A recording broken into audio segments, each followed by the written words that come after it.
Muslims have also had their civilizations that were also thriving, that also had conquest, that also had art, literature, poetry, all kinds of beautiful things that we as human beings value. It's not just IQ. You're taking this atheistic argument, which is baffling to me. Why you as a Christian would have this kind of IQ fetishism? You're not a white nationalist.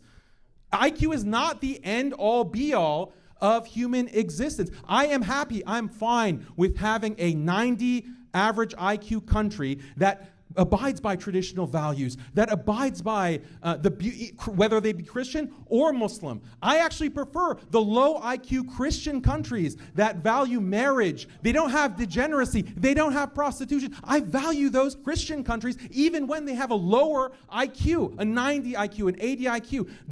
They're living beautiful lives. Yeah, you can make fun of them. Oh, they have donkeys pulling their carts. You can laugh, but they're living beautiful lives as Christians. Okay. All right, we got Andrew Wilson. He's back, and this one just released by Modern Day Debate. This is a Muslim versus Orthodox Christian Andrew Wilson. The Muslim's name is Daniel It sounds like a name out of Star Wars, honestly, like he's from a different planet. Anyways, this feud between the Christ pill and the red pill / Muslim pill has been bubbling up for a while now. So today we have Andrew Wilson versus Daniel Hakachibajiwa. Or as Muslims, or any other religious group. Well, I guess ignorance really is bliss. Oh, go on. That was a neat slapping your dress. So look, let's point this out. Let's point this out. All right, let's point this out. Right? We just want to look. We haven't gotten personal with each other. We can go the rest of the debate. We both got a jab in. All right, that's fair. So here's the thing, though. Right? This is still not a refutation of my argument. The historical standard is Christians had lower IQs back in the day. Yeah, and they didn't build modern civilization back in the day. Modern civilization requires professional middle management, 100 to 115 IQ, right? 85 to 100 for skilled labor. What they're talking about is just basic day laborers. These people are very low IQ. And by the way, I'm going to even make the claim that they're really choosing Islam anyway. They can't really think about it that hard. Right? So the question becomes, right, as we're kind of diving into this, I just want to point out one more time, the argument is around a singular Christian principle. The singular Christian principle is that we're not allowed to marry our first cousins. That's in our ecclesiology. And I don't care if you're a Protestant, right? Almost no Protestants do this, right? No Catholics do this. Orthodox, this is forbidden as well. It's not that you couldn't find some sect somewhere, some small society somewhere which practices it. I'm sure that that's the case, but by and large and overwhelmingly it's not. With Islam, the opposite's true. By and large and overwhelmingly they do. So we're basing this on a singular principle, which is Christian, and that's what I want a refutation for. Why is marrying your first cousin for the purpose of building low IQ societies better than not doing that? Go ahead, Daniel. Again, it's not a causal relation. Islam doesn't mandate marrying your cousin. It's not like we're saying we want to keep IQ low, so marry your cousin. You keep getting the causal chain wrong about this. The second point that I want you to address is that when we look at IQ increasing, that is associated with more atheism.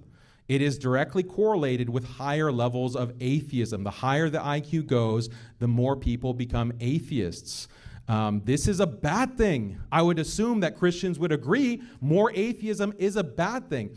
I think that, yes, modern society is not all it's cracked up to be. I don't know if you guys have been looking around, but it seemed like I've felt, at least myself, that over the past 5 years especially, first with the pandemic and now everything that's happening in the world where World War III is about to break out, I think the modern world is a dystopia. I am waiting for, nuclear holocaust to destroy us all. I don't believe in this absolute value of modern society, and therefore I don't agree with your premise that high IQ is something valuable in and of itself. There are many things to point out being wrong or bad with high IQ. Again, I prefer to turn the clock back. 200 years, where Christians had these traditional Christian societies. Muslims had traditional Muslim societies. Yeah, you didn't have a laptop. You didn't have internet. You didn't have cars. But guess what? You didn't have to worry about your wife having to, being in college and sleeping with every frat boy in the university, and you don't even know her history because of feminism. You have like LGBT degeneracy. You have elderly who are being shipped off to old folks' homes because there's not a strong family unit to take care of our own elderly. Children are being shipped off to daycares because there's not a strong family, strong marriage, mom at home with traditional roles to take care of the children. I prefer the low IQ. I prefer the low technology society. We have to switch it over. Andrew, 90 seconds. Can I just point this out? That none of those degenerate things that he just pointed out, which I agree with him, are the cause of IQ. I think you're having the problem with the causal link, sir. Let's point this out. And this is really important to point out. One more time, he didn't contend with the argument. The argument is, how do you make a superior society which is better for society? And you know what? All you've done right now is just argue this. Literally, I'm Daniel Kikikachu, and I prefer a low IQ society. That's his argument. Now, look, I did not expect you to bite the bullet that you would have a preference for a low IQ society, and therefore we should continue to have sex with our family members to achieve said low IQ society. But over here on the Christian side, well, we're just not willing to do that. So here's what's really important here to remember as the argument structure goes on. Daniel is literally giving a prescription at this point. He's giving you an ought. We ought to have dumb fucking people. That is his ought. My ought is different. My ought is you being intelligent does not restrict you from Christianity or Christian ethics. And we look at the IQ differentials in Christian nations, and we can see firsthand that that is true. So the thing is these are not mutually exclusive claims. When he says higher IQ leads to secularism, I could just as easily say higher IQ leads to Christianity, because all the Christians are way higher IQ. So the thing is like, which of those moral values do you not prefer? Which of them? Which of these Christians don't want degeneracy? They're fighting against it as well. The only reason you've made these successful inroads is because your enemies are so stupid that you can conquer them. And anytime you've tried to conquer the technologically advanced West, you can only do it via immigration, because you cannot collectivize to spare yourselves from the very nuclear war you're currently terrified of, because your people groups are too stupid. Switch it over. Go ahead, Daniel. How much time do we have, James, for this? 90 to the back for this back and period. forth. We have until it's about 30. Haikikachu, that's how you say it. Haikikachu over here is already asking, can we switch over off topic after he has insinuated the entire time that he prefers things go back 200 years where people were stupid. 200 years ago, people weren't stupid. Okay, I don't know where he got that. And the fact that the family structure has been broken off is not because people are stupid. There's a whole bunch of reasons why, and largely it's because of economic factors. Fight inflation, you could say. This is like ridiculous. The fact that I turned this on and this is what is going on. Oh man, the Muslim Brotherhood is probably so pissed off right now that he's talking about marrying firstborn. I feel like these are like Muslim like don't talk about things. Let's see if he deflects and gets out of this one, or if he continues to bite the bullet. I guess I should say bullets at this point. 3 more minutes. Oh, wow. Okay, that's good. 30 more minutes. So, 30 more minutes of Andrew saying that Muslims are dumb. Okay, that's great. Well, I'll try to be more substantive. I'll try to be more substantive than that. So just listen to this. Okay. So let's get into we have enough time to actually get into the IQ science.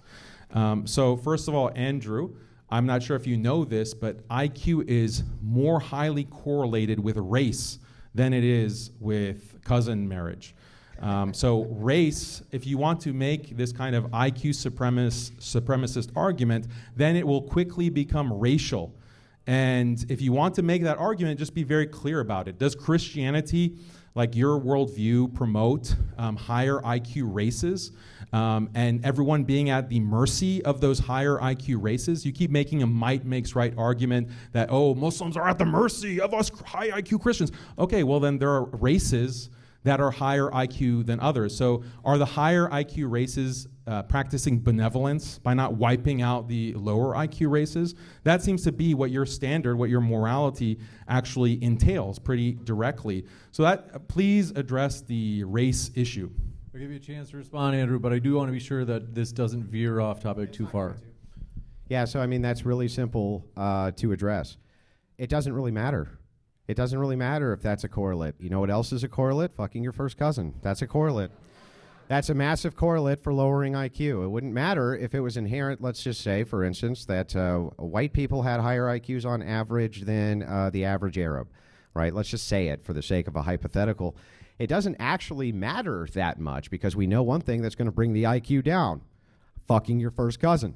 So the thing is, since that is the case, and it's objectively the case, right, I can still make the prescriptor that your societies would be a lot better off if you had 85 to 100 skilled laborers, 100 to 115 IQ professionals, at least in middle management, at least. And you said it yourself, right now you're terrified of nuclear war. We are terrified of nuclear war all around the nation, right, all around Muslim nations. You're probably terrified of Zionists who are right in your own backyard. I get all of that, Daniel. But your people group aren't smart enough to defend themselves against these people. Christian nations are. We're smart enough to defend ourselves from people groups who want to wipe us out, like yours, right? So that's what's important here. The reason why you need to at least have an IQ that's above, I prefer lower IQ, 70 to 85, the reason you need that is because you need to be able to defend and protect yourself. You can't have these strong families he's talking about if you can't defend these strong families he's talking about. You can't have these great values that he's talking about if you can't defend your own people group because you're at the technological mercy of another people group simply because you won't restrict a single behavior. That sort of rigidity has destroyed these once great lands. He's right. They did have beautiful art. Nice. They did have beautiful culture. They had beautiful everything. And then Islam came along and allowed them to inbreed themselves into literal stupidity. So again, how do we not build these better cultures? I've refuted every argument you've had. All you do is make my argument for me.